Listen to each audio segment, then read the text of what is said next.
I'm Josh Anderson. I'm the head football coach at Dakota State University. I've been here 15 years, going on 16. Immediately after the season, we had some coaching changes. We had some coaching changes in the football office as well as the strength and conditioning room. Guys just going different directions and doing what's best for them in their lives. We've been lucky enough to hire Coach Ryan Ross. Came to us from Briar Cliff, very experienced and a fantastic man, great energy. He's already just jumped right in and done a great job. And then our new offensive coordinator is a return guy. He had coached for me a couple years ago, but Logan Levy is stepping in to take over the offensive coordinator duties and just hitting the ground running, and great vision and great ideas and great determination, and the energy that he brings with recruiting and coaching. Our entire staff and our athletes have really bought in very quickly to Coach Ross and Coach Levy, and so it makes me feel good that we brought in the right guys.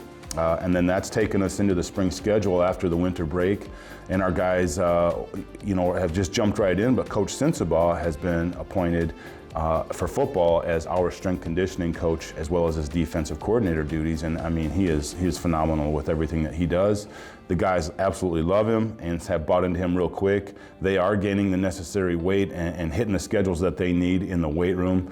And we're getting everything done that we need to before our brand new strength conditioning coach joins us on March 4th with Max Oots. It's going to be awesome getting him in here. But in the meantime, we got to take care of ourselves and get things done best we can. And our guys, our athletes have really bought into that too. So then when you have the spring schedule with the new turf field, this is the first time we've been able to get outside during winter, and of course it's been a mild winter, but it makes it easier because we actually have good footing and good surface to be on outside. We've always had to be in the gymnasiums, whether it's in the field house or the community center or even Madison High School. Wherever we could get in at any times, you just get in, and then we'll be able to meet up with Dordt University and kind of have an end of the spring scrimmage versus them, which is good. They're an outstanding program. They have really done a great job of building their program, and we need to see where we're at compared to Dordt. That's where we need to be in the future.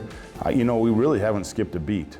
If you take a look at our record this last fall, one might think so, but there was lots of reasons we had a 1-9 record, and in which we're not gonna lean on that or blame anything. It is what it is, and the season happened. But the character and the culture and the leadership within the program never skipped a beat. In fact, it made us stronger because we had to deal with so many issues that other guys had to step in on a weekly basis and really get kind of thrown into the fire, and that made our guys stick together, and there was no blaming, there was no complaining.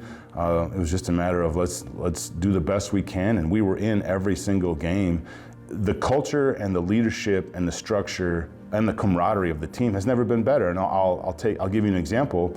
Right, last year with the recruiting class, we had a tremendous recruiting class, the most we've ever had in the area. The Argus Leader did a report on every state school in South Dakota, where all the South Dakota athletes go, and we were by far and away, I think we almost doubled the next school. We had over 30 area South Dakota recruits, which is awesome because that brings in families and friends to the games. Brings more money to Madison on Saturdays. Then we had the most participation in a summer that we've ever had.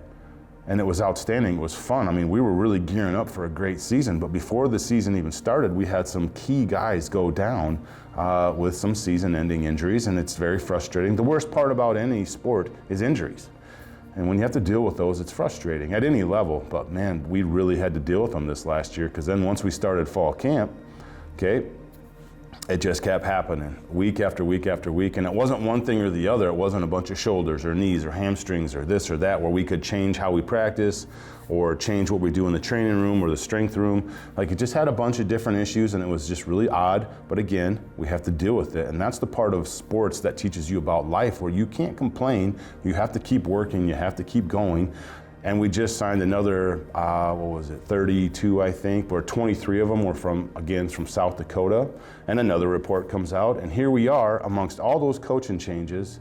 So other coaches had to do a lot of the, keeping up and taking care of the slack when other coaches had to leave in different areas. And we still were the #1 state school and private school in the state of South Dakota with the most South Dakota recruits. So we have the right staff, and we have the right athletes, and we have the right direction and the culture and the commitment from our guys, from our athletes, and quite honestly, from the donors and from the people who know what happened to us in the fall. We've got the support that we need. You can't have success in anything in life, especially sports, especially football, without everybody, and we've got that.